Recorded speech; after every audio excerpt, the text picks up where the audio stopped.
morning. Welcome, everyone. It's a beautiful day in here at the beach. And I see we got the traffic all worked out, so everything's fine. I'd like to start today's service and invite all of you for just a few moments to pray silently and to reflect on what the day means to you and what it means to our country. I'm sure everyone here has friends, relatives, neighbors that have been lost in war or in conflict over the years. So we'll just take a few minutes and each one reflect silently for the day means to you.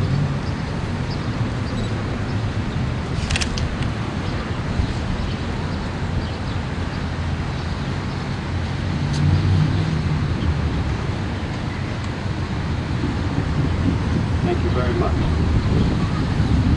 Now we welcome Miss Katie Walker. Where's Katie? She's the granddaughter of Andy and Dorothy Walker, who are our host members. And she's going to sing our national anthem.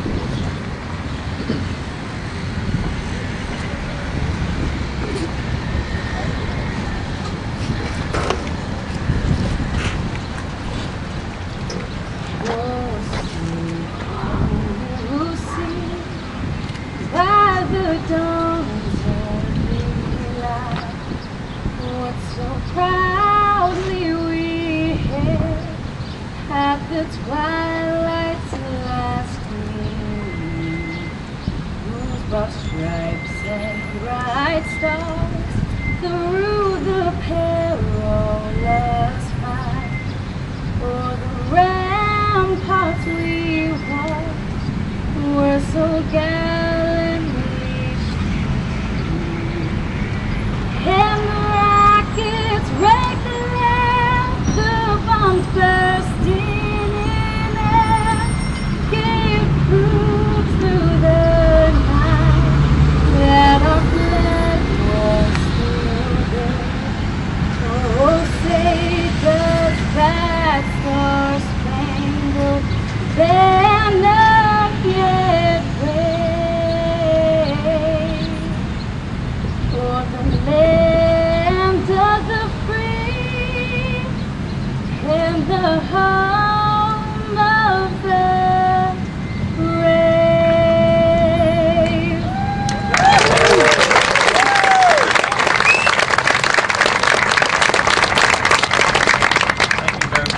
very much, Katie. That was a great job. Please remain standing. We'll say the pledge of allegiance to the flag. To the flag of the United States of America and to the republic for which it stands, one nation, under God, indivisible, with liberty and justice for all. Thank you very much.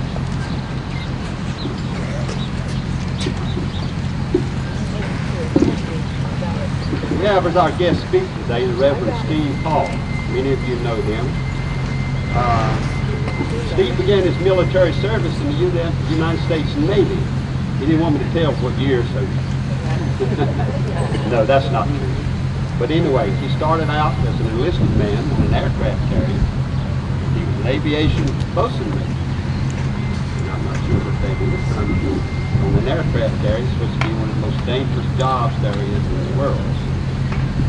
After his enlistment was up in the Navy, Steve got out and he went to college, then he went to seminary, became an ordained minister, then he went back in the Navy in the chaplain corps. And he stayed a military chaplain for approximately 20 years until he retired in 1997. As many of you know, that Steve is now the pastor of St. Paul's United Methodist Church here in Carolina Beach. Reverend Hall.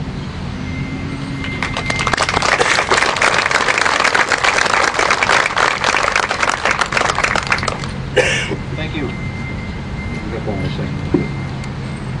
Usually don't have a whole lot of trouble being heard. And I would like to recognize some people this morning. Anyone who served in World War II, if you would please stand.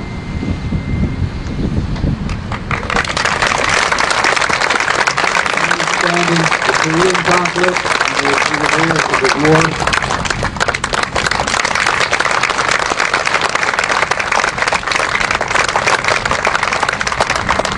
Vietnam.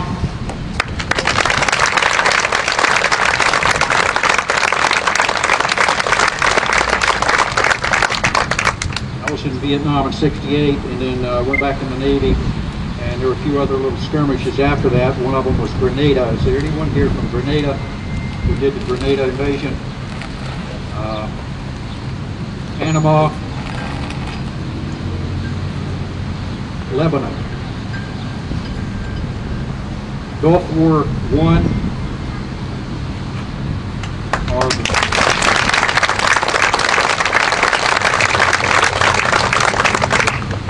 our Gulf War, it's still going on.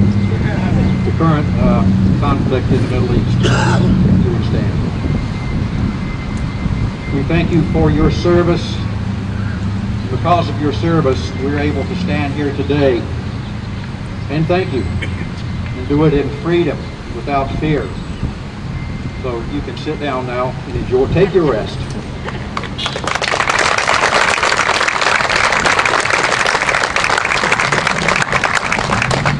Also, another group I'd like to recognize that sometimes they don't get recognized enough.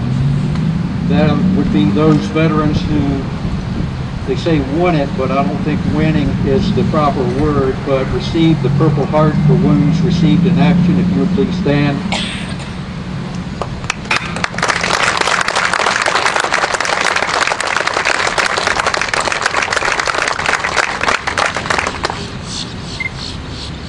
Indeed, it is a pleasure and an honor to be asked to help celebrate this observance today.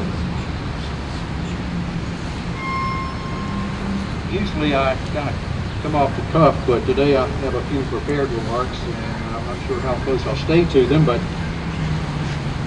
remembering where I came from and who I am, went in the Navy in 1966 and 1968 in Vietnam, needed a chaplain one day. We had a very bad day, and many of you know what that means. I looked for the chaplain, couldn't find him, went back to my workspace and uttered a few profanities, one of them to the effect of, well, if I ever get to be a, well, blankety blank, if I ever get to be a chaplain, my troops will never have to look for me. I forgot that until 1983 when I was in the field with the Marines. Woke up one morning covered with dust, ticks, leaves, and frost, and it came to my mind, and I thought, I might have forgotten, but God didn't. That became my motto, my watchword for being a chaplain, was to be available for the troops, to be with the troops. Because a chaplain, like the corpsman, like anyone who is serving in the military, you can't do your job if you're not with the people doing the job. Amen. It truly was an honor and a blessing. I will do it again tomorrow.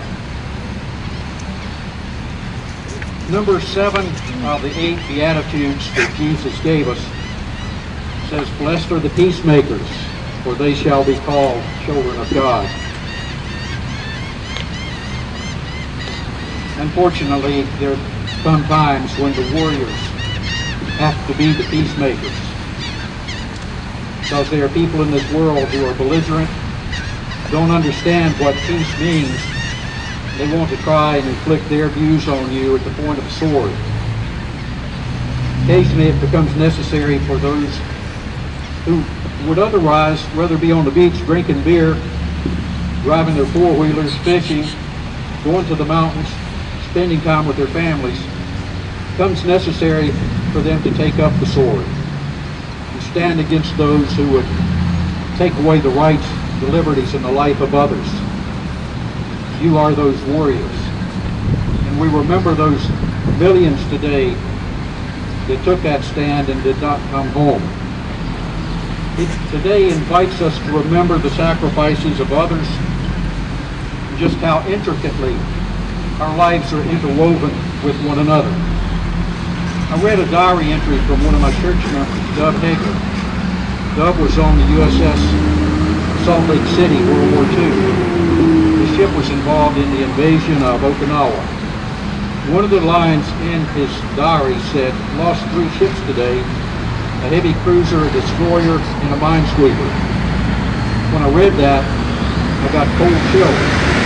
My father was on a minesweeper in Okinawa that was sunk. He spent 3 hours treading water.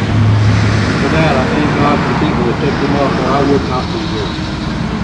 We are closely intertwined in what we do. Little did I know, little did my father know, that years later I would be the pastor, one of the men on a ship that gave cover fire for him while he was in the water. None of us live our life alone. We are responsible for each other. Our freedoms and our lifestyle are not accidental. They are the result of the sacrifices of others. None of us is self-made. We all need one another to achieve the most important things in life, whether in relationships, personal well-being, spiritual growth, or even business. Memorial Day, of course, is a secular holiday. It honors our nation and its fallen warriors. And while many people object to the identification of our nation with God, we must recognize that God was present in the lives of those who died serving their nation, then and now. And following the biblical traditions and histories and narratives of Israel and Judah, we must also remember that God is moving through the lives of nations and of leaders, not in some deterministic way as to guide our behavior, but in the spirit of the prophets to seek the foundations of shalom. Shalom being peace, equality, care for the vulnerable, security and safety. Securing shalom, the reign of peace, requires social order, national integrity, in the context of affirming the quest for international order and justice.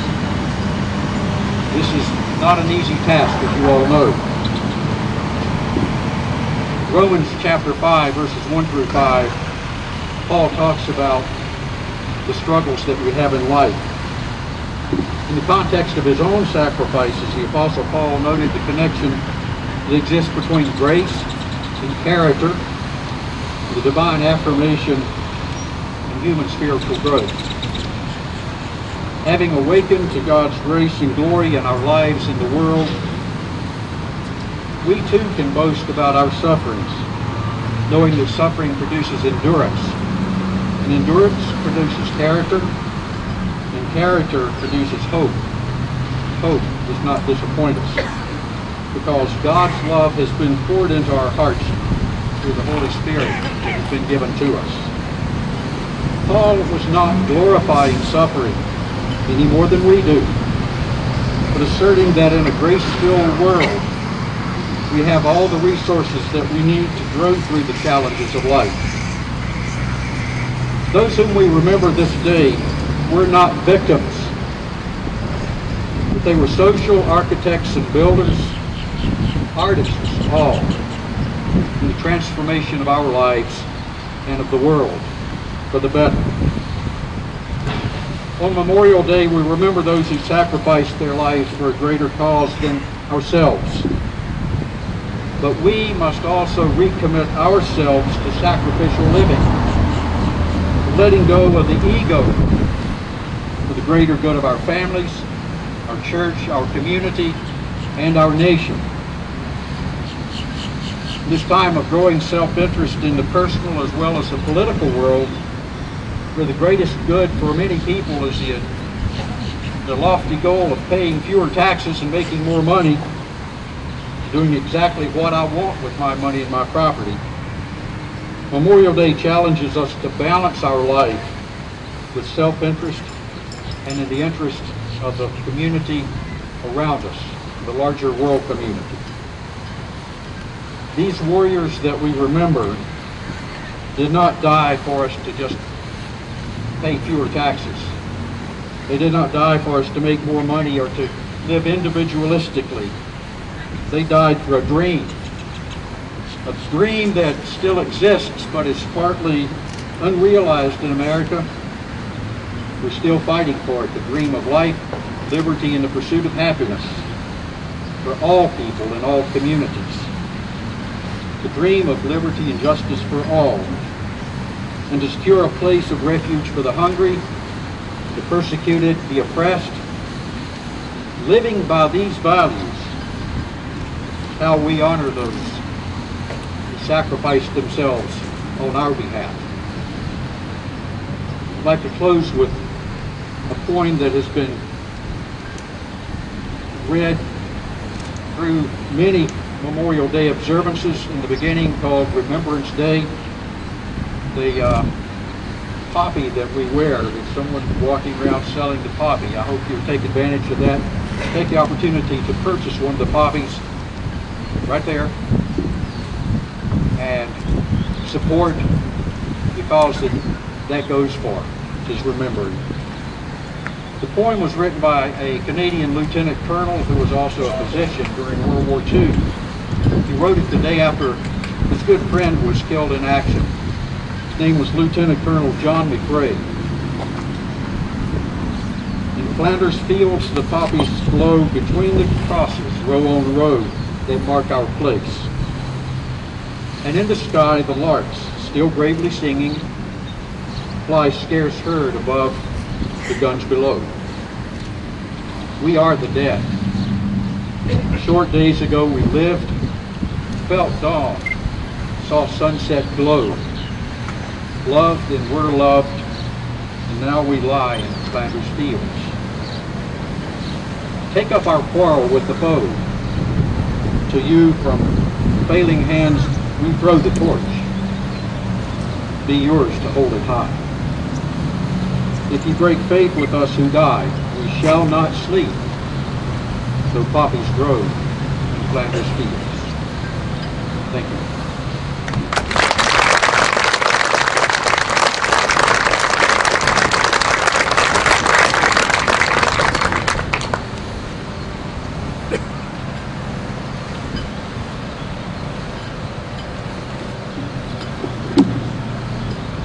Okay, for the following, come forward as you can, please. Mr. Bob Law.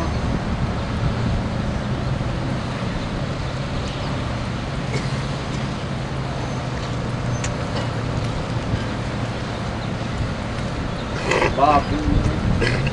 Bob is having shoulder respect. Into the board.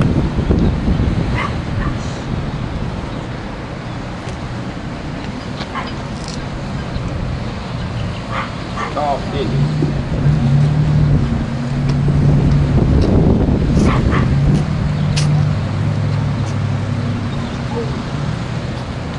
Young man to my left, Bob Law, served in World War II.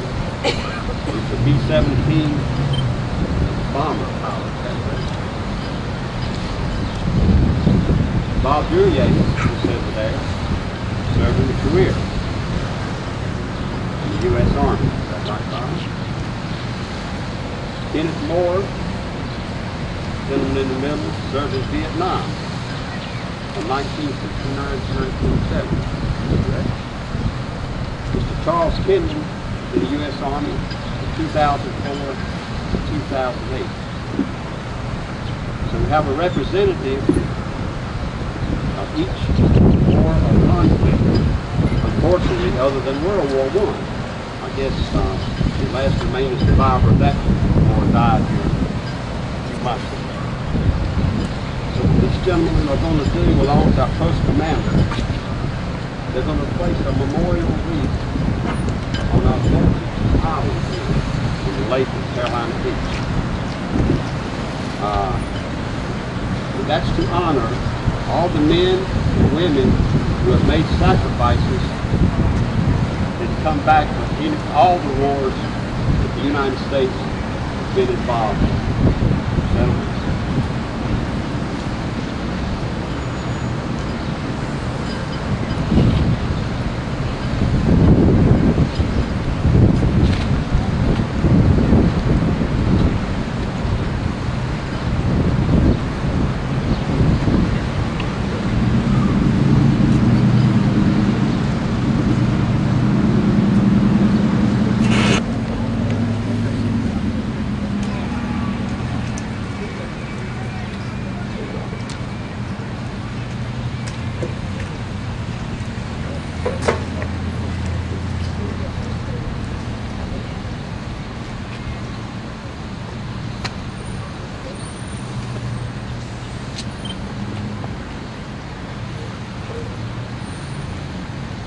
closing, Katie Walker is going to honor us with another song. I want to thank you all for coming.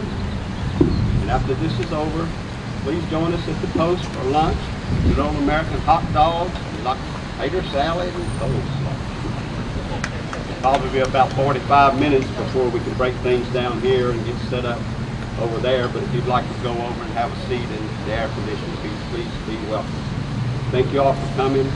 And after this, we're free to go. Thank you.